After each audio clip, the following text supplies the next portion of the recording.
ધાનેરાના સામરવાડા ગામના જવાન ઝાલમસિંહ દેવડા ભારતીય આર્મીમાં હતા, જેઓ પંજાબ ખાતે ડ્યુટી પર હતા, પણ રજાઓ પર વતન સામરવાડા આવ્યા હતા અને ત્યારબાદ છાતીમાં દુખાવો પડતા સારવાર અર્થે ખસેડવામાં આવ્યા હતા. સારવાર દરમિયાન શહીદ થતા આર્મીએ પૂરા સન્માન સાથે વતન શહીદ ઝાલમસિંહ દેવડાનો પાર્થિવ દેહ લવાયો હતો. શહીદના સન્માનમાં ચોરાથી સામરવાડા સુધી બાઇક રેલી યોજાઈ હતી. આર્મીએ પૂરા સન્માન સાથે સલામી આપ્યા બાદ પરિવારે અને રાજકીય સામાજિક આગેવાનોએ શ્રદ્ધાંજલિ આપી હતી.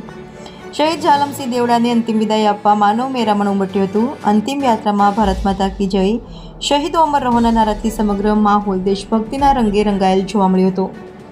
પૂરા સન્માન સાથે અંતિમ વિદાયમાં પરિવારના આંસુએ સમગ્ર માહોલ ગમગીન થયો હતો.